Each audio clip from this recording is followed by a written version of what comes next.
that we appreciate the life and service of our dear Senator, and those thanks and sympathies be submitted to the family as a Hansard, as a record of the Hansard, and probably with a note from the Speaker.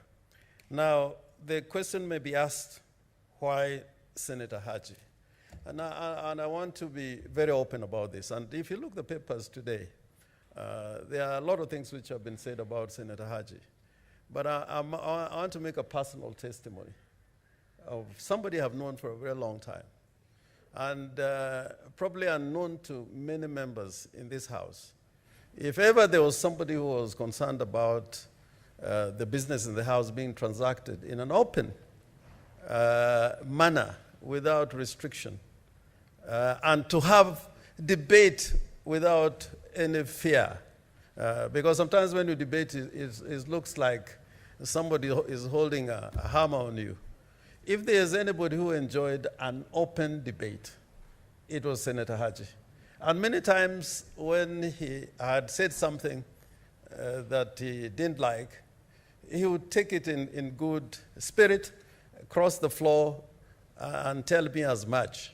But he would not fail to appreciate my right to say what he's saying. And there are times when Senator Hajji probably would say something about me that he thought, he had second thoughts about it. He would come back and tell me about it, that, you know, this is not right, and I didn't mean to say so. So the openness of Senator Hajji, the truthfulness of Senator Hajji, and the dedication to serve this country, for me, is without example. And I'm saying without example because if you look at the instances where people have probably raised questions about the conduct of Senator Hajji, you would find he was given the most difficult responsibilities. When he came to Nyanza as a provincial commissioner, as a DC in Kisumu or Siaya, it is because something was going in that area that other public officials would find it very difficult to deal with. And for the purposes of my senator, distinguished senator from Kericho, I know at one time when there was a lot of border clashes, and of course Senator Ota is here, between Nyakach and Belgut. And it went on for quite a long time. And it was eventually decided that Senator Hajji would be the right person to take and be a peacemaker when there were those conflicts going on between those two provinces and two districts. And in Rift Valley, I think he was placed there by the late president, but because of that reason, because he was a peacemaker. And the expanse of that province from Ethiopia, Sudan, going to Tanzania, it was not an easy place in which to, administer justice and be the chief representative of the central government in that area. And we know what Senator Hajji did, and I think the leader of majority was telling me of an instance concerning him as a person in respect of elections where he was being rigged out, and Senator Hajji stood out for him before the late President Moi. And of course, Mr. Speaker, you gave us another example in Kilgoris, and Trans Nzoia. And come the fight towards multipartyism in northern Kenya and Marsabit, again, when there were clashes there, President Kibaki chose him and Speaker Kaparo to go and try and resolve the issues that were going on in Marsabit and other parts of the northern part of Eastern Province.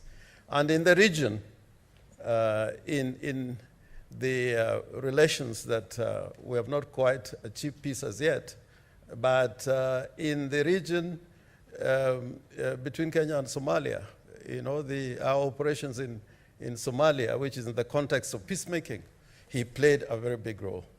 And I want to say when Senator Hajji, I think he's the only person who has been an acting Minister for Defense, a Minister for Defense, an acting Minister for the Interior, and an acting Minister for Foreign Affairs.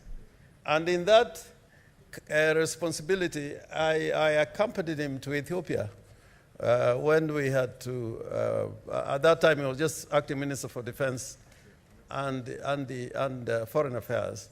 And we were there with the late late Vice President and Minister there, later on Saitoti. And his presentation, when we were meeting our counterparts in Ethiopia, he occupied the whole room. We could feel him in the whole room. And the legalism that some of us tried to bring, he put it in direct, words, that it is either peace or no peace, but peace requires peacemakers, and both governments must be dedicated towards creating peace between Ethiopia and Kenya. At that time, there was a little problem between Kenya and Ethiopia at Moyale and so on. So he has been felt everywhere in this republic. And of course, as chairman of National Security, Defense, and Foreign Relations, his job speaks for itself. I need not say anything more because he was a chair of that committee for these 2 terms of, the previous Senate and the current Senate. And I remember when I was a member at the first inauguration of that Senate, when we went for the elections, and I think the majority, deputy majority leader was there. It was a time when contestation was at its highest. We were fighting in elections of committees. And in all the committees, people were fighting for these positions. But when it came to this very critical committee, and Senator Wetangula was in that committee, Senator Fatuma Dulo, and myself, Senator Ongoro, we decided that, nobody should put his name against Senator Hajji. And that committee operated in a very bipartisan manner. And I cannot forget when we went as a delegation to Philippines, in Manila. Senator Hajji wanted us to share a meal at the end of every day at his expense. We tried, and he would insist, he would insist that although there was other people in the delegation and the parliament had provided for everything, he would insist that he would go to a restaurant of his choice, and of course that would not be quite an ordinary restaurant. And I was wondering, this Senator Hajji, who in his bearing, he lives in a very simple way, He has no complications, even his abode when out there, in very simple circumstances, that we insist that we go to the most expensive restaurant. I think Senator Fatuma Dulo, you remember that. And not once, twice. And enjoy not only the discussions we're having with our counterparts in the Philippines, but also seeing that country for what it is and make comparisons. Now, Mr. Speaker, he was therefore a great peacemaker, contrary to a lot of people who may want to argue otherwise. Whenever you have occupied that position of Minister for Interior and some of the responsibilities you were given, it is very difficult to come out without criticism. And I can urge you, look at the people who have been ministers for Interior. Most of them, we have had problems with them. Each one of them, we have had problems. But the short period when he was Minister for Interior and when he was an assistant minister in that department, after the elections in 1997, when he was nominated to the National Assembly, he served with decorum, he served with humility, and he served knowing that Kenya, as many people have said before, that Kenya is bigger than any one of us, is greater than any one of us. So we mourn a great Kenyan and a great human being. And somebody who loved the truth. You know, Senator Haji really loved the truth to his bone and soul. And if you have any doubts about that, when you are debating the formula, to the end, he stuck to where he was. And he will tell you in the face that in this one, hata kama ni nani, ninakufa na watu wangu, and this is something good for Kenya.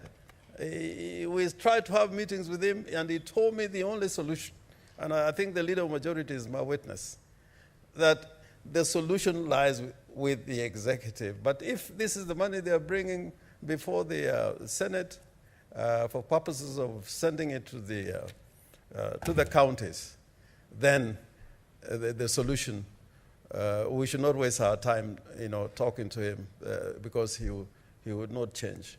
And those days, whenever I saw Senator Haji missing in the House and we were about to vote, and I saw Falhada around, Senator Falhada, I knew what the vote was going to be.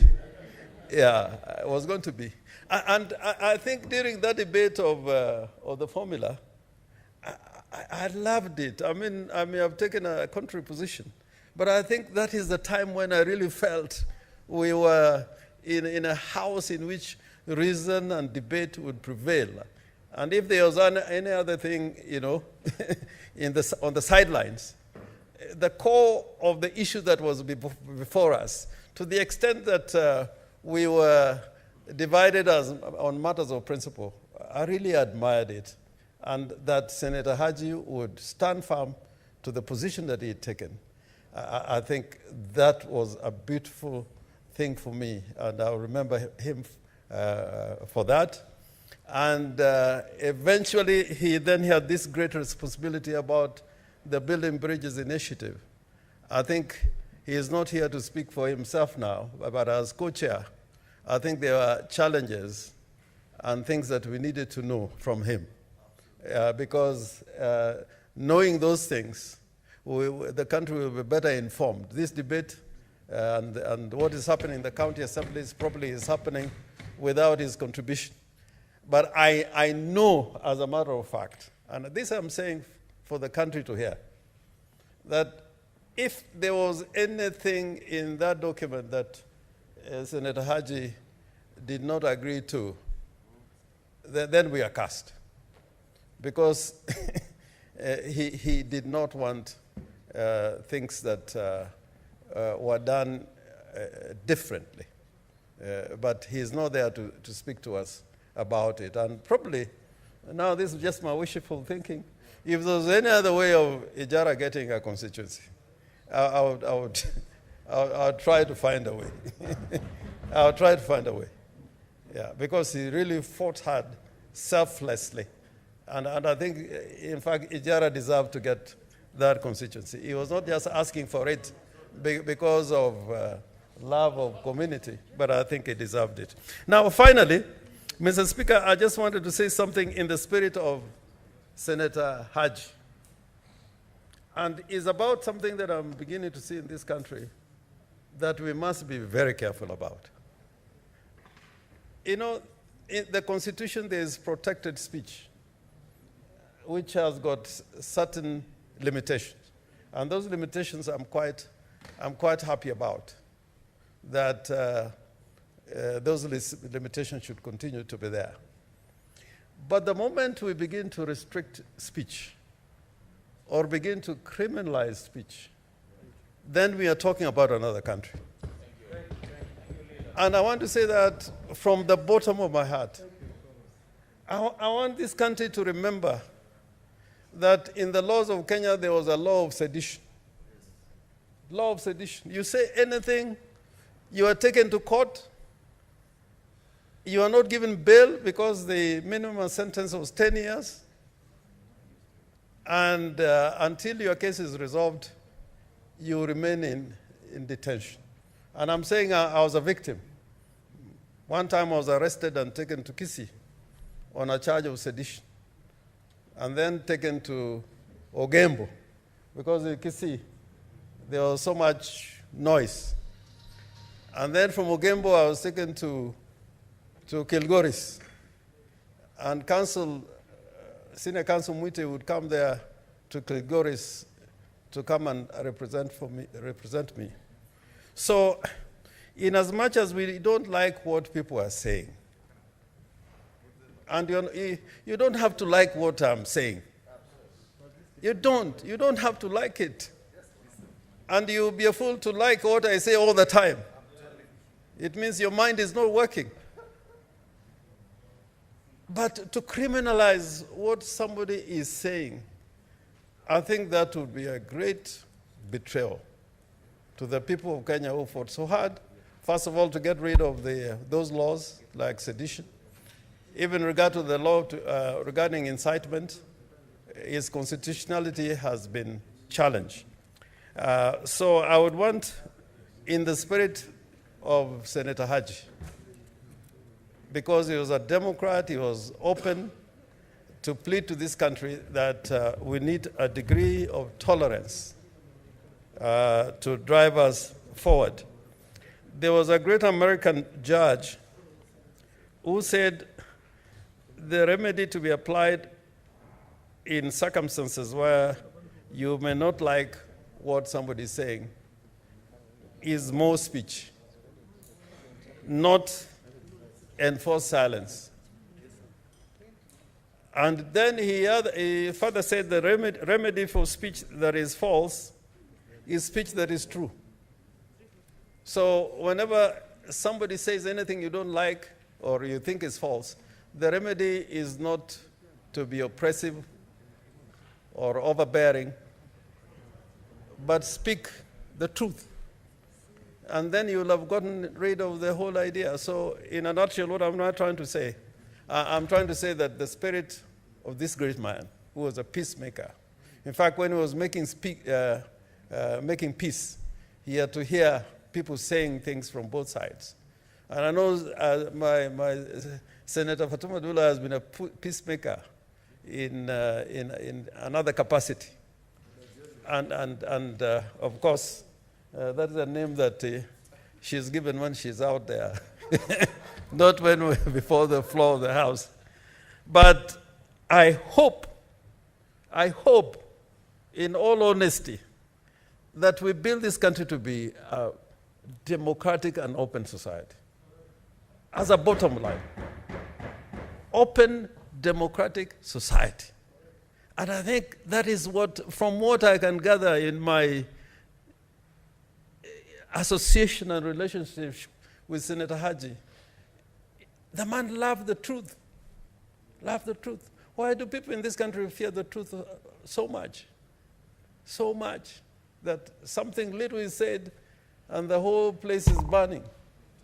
Yeah? If you find it, then we should not even be in the business of politics. I have heard this president who has gone in the United States of America, Trump, used to call people all sorts of names. But you counter it with what you think is right.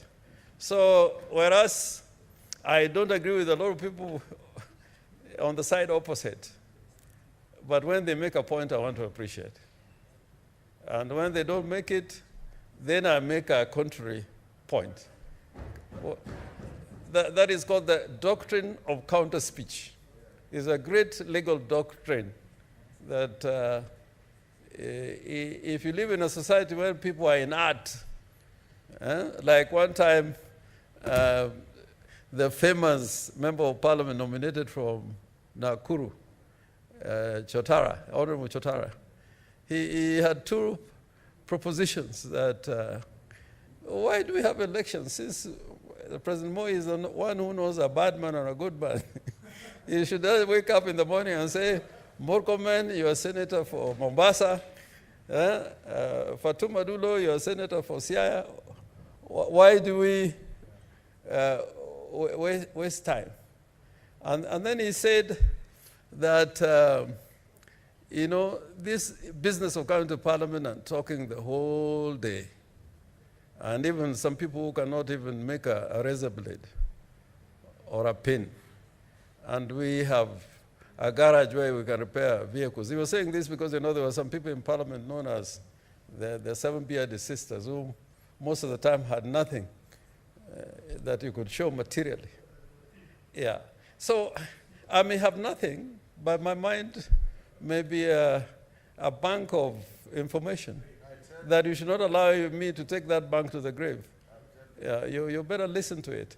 So, Mr. Speaker, without taking a lot of time, I wish and I hope that this House can join me in paying tribute to this great Kenyan, and at the end that we send these profound sympathies and condolences to the family of Senator Mohammed YUSUF HAJJI. What a man. And I hope from that stock, where he came from, that greater people will come to help this nation become a greater nation. I thank you, Mr. Speaker, and I move. I ask the majority leader to second.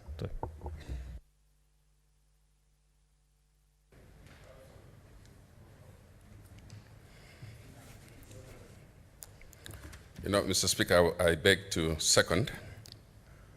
Speaker, you know, in a motion like this, where all members would like to participate and say something, a very special, we'll try and make it short. Mr. Speaker, this gentleman that we speak about today, as a very checkered career, his life, everybody has spoken about, Mr. Speaker, is that he was soft-spoken. And many times he never shouted above anybody's voice. He was soft-spoken, but whatever he said, as a speaker, you would listen and you would definitely respect. At the age of 80, we've lost him, in my view, early. We needed for him to be there. But, Mr. Speaker, in Muslim religion, that's God's timing. And also in any religion, we leave that to God. One of the very first pastoralists to rise in the ranks of provincial administration was YUSUF HAJJI, very young. And actually, Mr. Speaker, one of the most educated, even at that time, were trained, well-trained. And coming from a place where he didn't have very many to support him in terms of tribe, he excelled in relating to other people everywhere he went.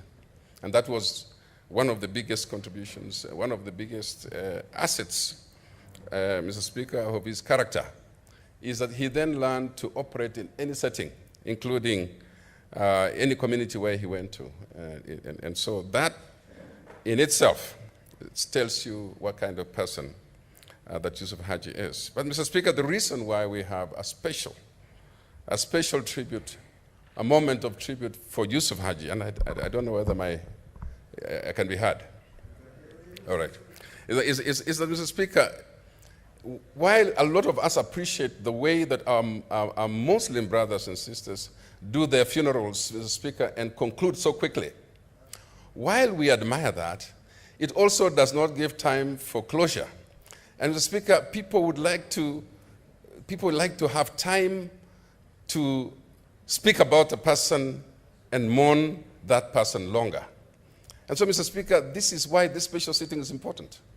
Because we have already buried YUSUF HAJJI, but now you are giving us an opportunity, the House is giving us an opportunity for that closure, for us as friends, for us as people who have grown with him, to then eulogize this great guy, this great man.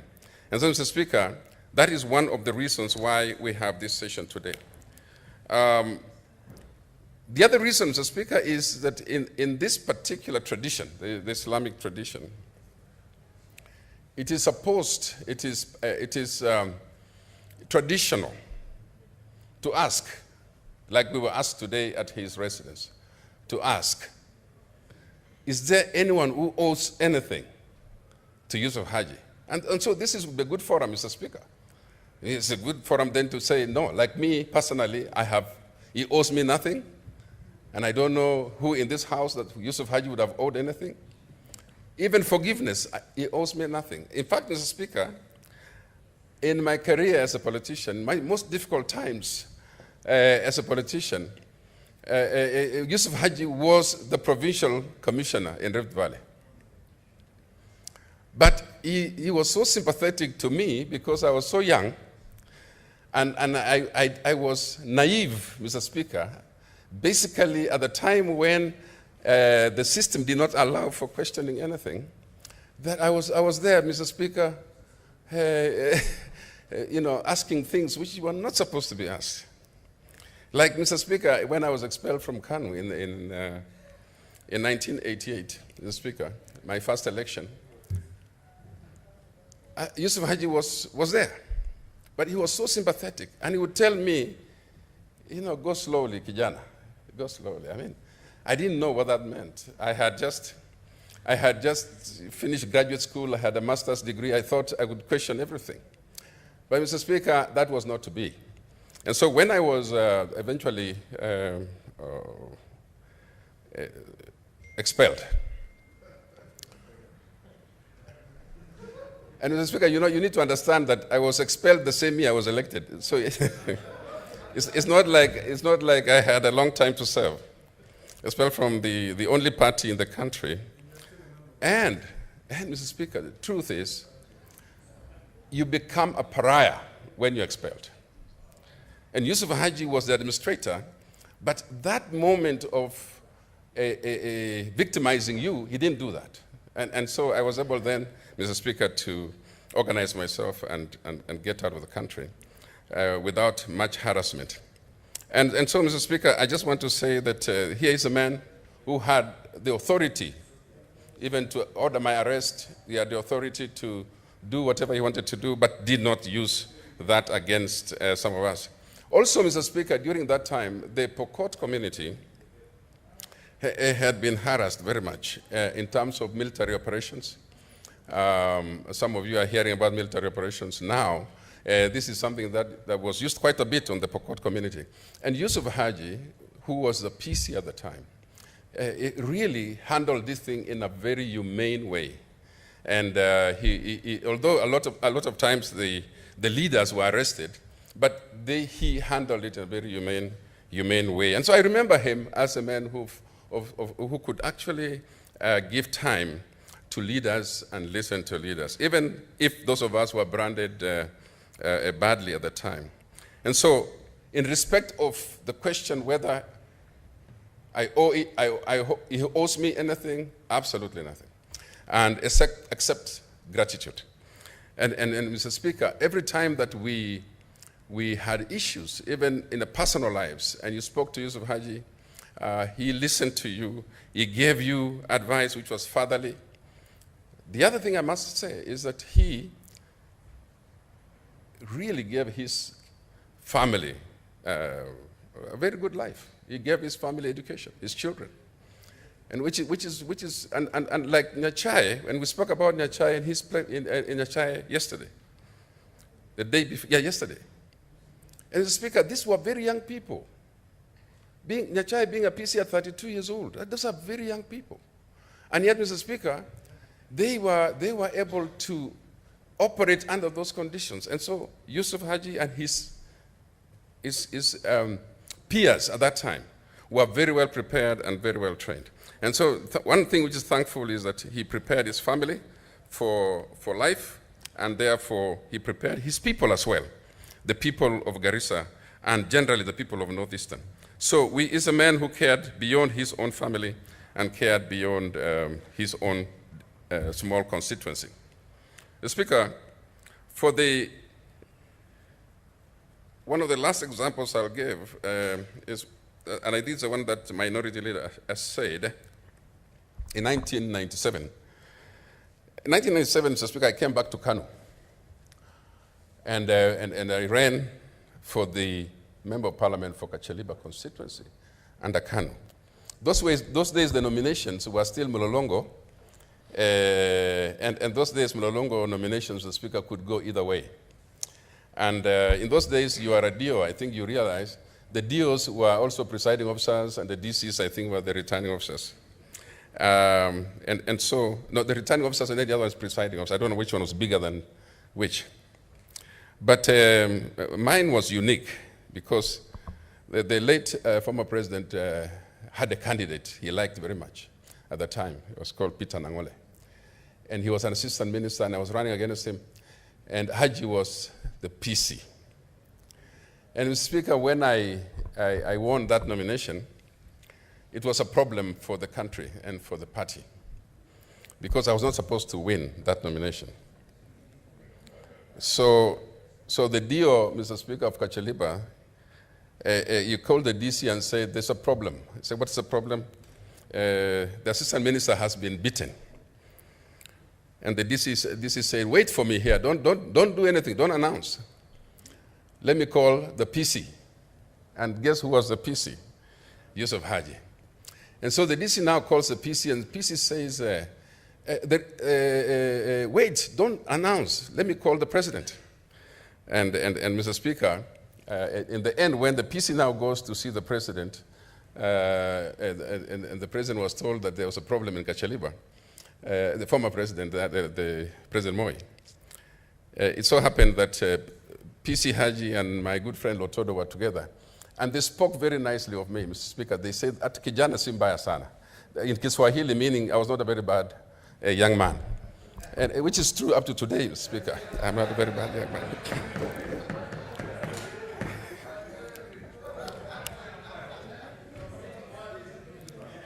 And so, Mr. Speaker, he was a PC, but he was a bit soft, and he understood how to put things. And so the result was announced, and the rest, Mr. Speaker, was history. I served as the MP for Kachaliba for the next 15 years, non-stop. So it was important that I speak very highly of a man who spoke very softly, but very strong and very, very powerful. What else can I say about this gentleman, Mr. Speaker? Apart from being a father figure, he also, Mr. Speaker, supported the political system. And I think, Mr. Speaker, if you look at our president today, Uhuru Kenyatta, if you look at the whole of yesterday, Mr. Speaker, dealing with the situation with Nyachai, and then later in the evening dealing with the situation with YUSUF HAJJI, Mr. Speaker, what we saw was a very emotional setting. And because YUSUF HAJJI stood very true and very faithful to the system and to the president, the current president. He was a father figure to him, and just like to me and others. And so, Mr. Speaker, we speak of a man who was true when he was in power, and even, Mr. Speaker, as a nominated member of parliament when he came. And you know, nominated members of parliament did not have much power, Mr. Speaker, but he was consulted more. And I think that's what led to his being elected to Ijara and then the following election. And so, Mr. Speaker, we give this opportunity for us to bring closure to losing a great friend and a great mentor and a man who stayed true, like my auditor was saying, true to truth. One time, Mr. Speaker, when we were discussing the formula, he's used very, very strong words. And he said, I'd rather die than to compromise. Those are the words he used. It was very, very strong. And so, Mr. Speaker, for a man like that, it's a great loss, and yet, again, as my friend Minority Leader said, there is probably more where that came from, that stock. And so we wish the people of Garissa God's grace and protection, his family, especially, Mr. Speaker, some of his boys whom we know that they may be, Mr. Speaker, continue to keep the family together, and may God rest his soul in eternal peace. I thank you, Mr. Speaker, and I second.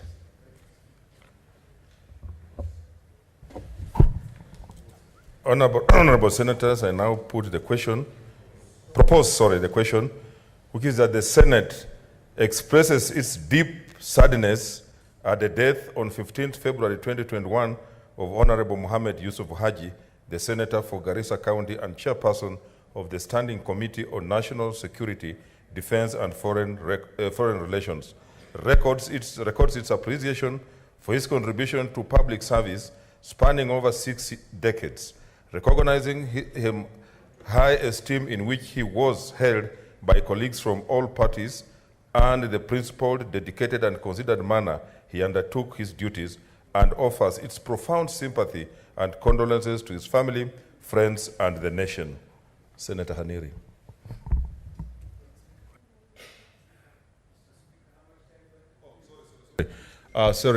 I realize all of us want to say something. So I'll seek your indulgence that each one takes 5 minutes. Just put your thoughts together, thought process together, summarize, and use 5 minutes. Mr. Speaker, I want to thank you for this opportunity, and just before I make my tribute, I want to thank Senator Orengo for moving this motion and the proposal that he made, and in a way of seconding it. Mr. Speaker, I think it's a high time that we amended our standing orders to provide for this, that when a colleague passes on, or a head of state, or a head of government, or a prime minister, and that level, we shouldn't be making our tributes riding on your communication. There should be a proper motion put before the House, adopted, so that the Hansard and the tributes can be sent to the families. Mr. Speaker, I think this should be taken seriously so that we amend our constitution, our standing orders to provide for that. Mr. Speaker, it is with a very heavy heart that I stand here this afternoon to pay my tributes to a great friend. Mr. Speaker, once again, death has robbed this country of a great leader. A leader who was forthright, honest to the core, a peacemaker, Mr. Speaker, a patriot. He was selfless, generous, and above all, Mr. Speaker, humble. I liked his humility. Mr. Speaker, I personally have known our departed colleague for the last 26 years. Many of you may not believe this, but I have known him for 26 years. Mr. Speaker, I knew PC Haji when I was running for my by-election in 1996. When James Orengo, the late Wamalwa Kijana, the late George Captain had waged a very tough war on me as the KANU candidate, YUSUF HAJJI, Musalia Mudavadi, Mudiawori, and Andrew Ligale stood with me, and that is how I came to the house, this August House, Mr. Speaker. Mr. Speaker, at that time, KANU was synonymous with the provincial administration. So YUSUF HAJJI, as the PC, was my lead campaigner in my first election to Parliament as a member of Parliament for Hamisi. Mr. Speaker, he always regarded me as his son, and that is how he called me until he died, my son. Mr. Speaker, known to many, I had a close relationship to him because my own father died in the hands of YUSUF HAJJI.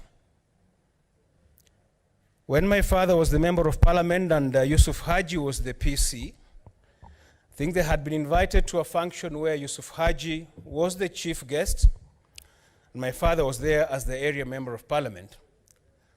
And when he was called to speak and invite the PC, my father collapsed and breathed his last. His last words were that, samahani soda niliyokunywa inanitatiza, and he collapsed. It is YUSUF HAJJI who went and picked him from that podium, put him in his Land Rover, the official PC's Land Rover, and drove him to Aga Khan Hospital in Kisumu, where he was pronounced dead on arrival. And YUSUF HAJJI always reminded me that your father died in my arms. while I was rushing him to hospital. That is how closely I related with our good brother, father, and colleague, YUSUF HAJJI.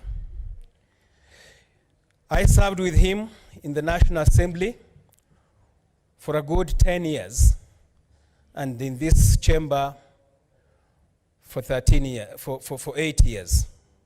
So he's been my colleague for the last 18 years. And Mr. Speaker, when I say that YUSUF HAJJI was the voice of reason, I think all of you will agree with me that the old man was indeed the voice of reason when it came to debate in this House. His death leaves the Senate poorer. His death leaves this country poorer. Mr. Speaker, on my own behalf, on behalf of my family, on behalf of the people of Vihiga, and on behalf of the people of the former Western Province, where he served as a PC for very many years, I want to take this opportunity to wish his family well. It is our prayer that God will give them strength and fortitude during this very trying moment. And it is our prayer that the same God will rest his soul in eternal peace. Fare thee well. We will miss you. We will miss your company. We will miss your contributions, and we will miss your guidance. Rest in peace. Thank you for managing your time well, Senator Murkomen. Then you.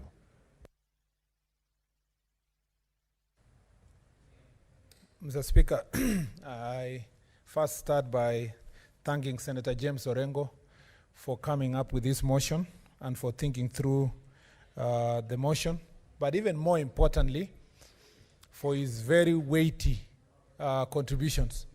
Actually, Senator Orengo spoke today like the Orengo we know, Mr. Speaker.